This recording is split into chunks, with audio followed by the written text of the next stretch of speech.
ಕಲಬುರಗಿಯ ಅರಣ್ಯ ವೀಕ್ಷಕ ಹುದ್ದೆಗೆ ನಕಲಿ ಅಂಕಪಟ್ಟಿಯನ್ನು ಸಲ್ಲಿಸಿ ಕೆಲಸ ಪಡೆಯುತ್ತಿದ್ದರ ಬಗ್ಗೆ ಪಬ್ಲಿಕ್ ಟಿವಿ ವರದಿಯನ್ನ ಬಿತ್ತರಿಸಿತ್ತು. ಈ ವರದಿಯ ಆಳಕ್ಕೆ ಹೋಗಿ ತನಿಖೆ ನಡೆಸಿದಾಗ ಈ ನಕಲಿ ಅಂಕಪಟ್ಟಿ ಜಾಲದ ಹಿಂದೆ ಅರಣ್ಯ ಅಧಿಕಾರಿಗಳು ಕೂಡ ಶಾಮೀಲಾಗಿರುವಂತದ್ದು ಬೆಳಕಿಗೆ ಬಂದಿದೆ. ಅದು ಹೇಗೆ ಅಂತೀರಾ? ಈ ಕುರಿತ ಸ್ಟೋರಿ ಇಲ್ಲಿದೆ, ನೀವೇ ನೋಡಿ. ನಕಲಿ ಅಂಕಪಟ್ಟಿ ಸಲ್ಲಿಸಿ ಅರಣ್ಯ ಇಲಾಖೆಯಲ್ಲಿ ನೌಕರಿ, ಅಭ್ಯರ್ಥಿಗಳ ಜೊತೆ ಅರಣ್ಯ ಇಲಾಖೆ ಅಧಿಕಾರಿಗಳ ಶಾಮೀಲು. ನಕಲಿ ಅಂಕಪಟ್ಟಿ ಪರಿಶೀಲನೆಗೆ ಅಸಲಿ ಅಂಕಪಟ್ಟಿ ಸಲ್ಲಿಕೆ. ಇತ್ತೀಚೆಗೆ ಕಲ್ಯಾಣ ಕರ್ನಾಟಕದ ಭಾಗದಲ್ಲಿ ಖಾಲಿ ಇರುವ ಒಟ್ಟು 23 ಅರಣ್ಯ ಇಲಾಖೆ ವೀಕ್ಷಕ ಹುದ್ದೆಗಳಿಗೆ ನೇಮಕಾತಿ ನಡೆದಿದ್ದು, ಆ ಹುದ್ದೆಗಾಗಿ ಬೀರಪ್ಪ ಎಂಬ ಅಭ್ಯರ್ಥಿ ಎಸ್ಎಸ್ಎಲ್ಸಿಯಲ್ಲಿ 318 ಅಂಕ ಪಡೆದರೂ ಸಹ ಆ ಅಂಕಪಟ್ಟಿ ಬದಲು 605 ಅಂಕ ಪಡೆದಿರುವ ನಕಲಿ ಅಂಕಪಟ್ಟಿ ಸಲ್ಲಿಸಿ ಅರಣ್ಯ ವೀಕ್ಷಕ ಹುದ್ದೆ ಪಡೆದಿದ್ದ. ನಕಲಿ ಅಂಕಪಟ್ಟಿ ಸಲ್ಲಿಸಿ ಅರಣ್ಯ ಇಲಾಖೆಯ ಹುದ್ದೆ ಪಡೆದವರ ಬಗ್ಗೆ ಪಬ್ಲಿಕ್ ಟಿವಿಯಲ್ಲಿ ವರದಿ ಪ್ರಸಾರದ ಬಳಿಕ ಬೀರಪ್ಪನನ್ನು ಹುದ್ದೆಯಿಂದ ವಜಾ ಮಾಡಿದೆ.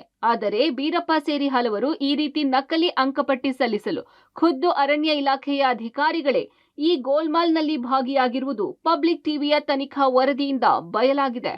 ಬೀರಪ್ಪ ಎಸ್ಎಸ್ಎಲ್ಸಿಯಲ್ಲಿ 318 ಮಾರ್ಕ್ಸ್ ಪಡೆದಿರುವ ಬಗ್ಗೆ ಇಲಾಖೆ ಅಧಿಕಾರಿಗಳಿಗೆ ತಿಳಿದಿತ್ತು. ಹೀಗಾಗಿ ಇಲಾಖೆಯ ಕೆಲ ಅಧಿಕಾರಿಗಳು ಅಭ್ಯರ್ಥಿಗಳ ಜೊತೆ ಸೇರಿ ನಕಲಿ ಅಂಕಪಟ್ಟಿ ಸಿದ್ಧ ಮಾಡಿದ್ದು, ಹುದ್ದೆ ಪಡೆಯುವಾಗ ತಮಗೆ ಬೇಕಾದ ಅಭ್ಯರ್ಥಿಗಳಿಗೆ ಹೆಚ್ಚು ಅಂಕವಿರುವ ನಕಲಿ ಅಂಕಪಟ್ಟಿ ಪಡೆದು ಕೆಲಸ ನೀಡುತ್ತಿದ್ದರು.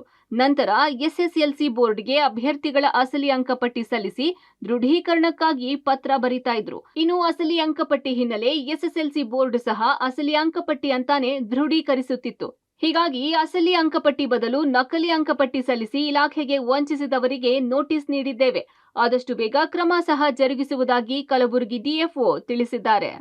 ಬೀರಪ್ಪ ಅಂತ ಇದ್ರೆ ಅವ್ರಿಗೆ ನಾವು ನೋಟಿಸ್ ಇಶ್ಯೂ ಮಾಡಿದ್ದೀವಿ, ಅವ್ರದ್ದು ಹೇಳಿಕೆ ತೊಗೊಂಡಿದ್ದೀವಿ, ಅವ್ರದ್ದು ಅಪಾಯಿಂಟ್ಮೆಂಟ್ ಇವಾಗಲೇ ನಾವು ಕ್ಯಾನ್ಸಲ್ ಮಾಡಿದ್ದೀವಿ. ಅದು ಒಂದಾಯಿತು. ಬಟ್ ಮೇಲ್ಮಟ್ಟಕ್ಕೆ ಈಗ ಏನು ಕಾಣ್ತಾ ಇದೆ, ಅವ್ರದ್ದು 605 ಅಂತ ಅವರು ತಿದ್ದುಪಡಿ ಮಾಡಿದ್ದಾರೆ. 318 ಅಂತ ಇತ್ತು. ಸೊ ನಮಗೆ ಏನು ವೆರಿಫಿಕೇಷನ್ ರಿಪೋರ್ಟ್ ಬಂದಿದೆ, ಅದರಲ್ಲಿ ಮಾರ್ಕ್ಸ್ ಕಾಲಮಲ್ಲಿ 318 ಬರೆದಿದ್ದಾರೆ, ರಿಮಾರ್ಕ್ಸ್ ಕಾಲಮಲ್ಲಿ ಅಥೆಂಟಿಕೇಟ್ ಅಂತ ಬರೆದಿದ್ದಾರೆ. ಸೊ ಮೇಲ್ಮಟ್ಟಿಗೆ ಇದ್ದದ್ದು ಇದು ನೋಡದೆ, ಯಾವುದು ನೀಟಾಗಿ ವೆರಿಫೈ ಮಾಡದೆ ಪುಟಪ್ ಮಾಡಿದ್ದಾರೆ. ಸೊ ನಮ್ಮ ಇಸ್ಟಾಬ್ಲಿಷ್ಮೆಂಟ್ ಸೆಕ್ಷನ್ ಯಾರು ನೋಡ್ತಾರೆ ಅವರಿಗೆ ಇವಾಗಲೇ ನಾವು ನೋಟಿಸ್ ಕೊಟ್ಟಿದ್ದೀವಿ, ನಿಮ್ಮದು ಏನು ಇದರ ಬಗ್ಗೆ ಆನ್ಸರ್ ಇದೆ, so you are the responsible. But ಇದು ಹೇಗೆ ಆಯಿತು ಅಂತ ಅದು ಆದ ತಕ್ಷಣ we will start inquiry. It's already process start ಆದಂಗೆ ಆಯಿತು. ಸದ್ಯ ಪಬ್ಲಿಕ್ ಟಿವಿಯ ವರದಿ ಬಳಿಕ ಅರಣ್ಯ ಇಲಾಖೆ ಅಧಿಕಾರಿಗಳ ನಕಲಿ ಅಂಕಪಟ್ಟಿಯ ಅಸಲಿ ಮುಖವಾಡ ಬಯಲಾಗಿದೆ. ಅರಣ್ಯ ಇಲಾಖೆಯಲ್ಲಿ ಈ ಹಿಂದೆ ಸಹ ಹಲವರನ್ನು ನಕಲಿ ಅಂಕಪಟ್ಟಿ ಮೂಲಕ ಹುದ್ದೆ ನೀಡಿರುವ ಬಗ್ಗೆ ಸಂಶಯ ವ್ಯಕ್ತವಾಗುತ್ತಿದೆ.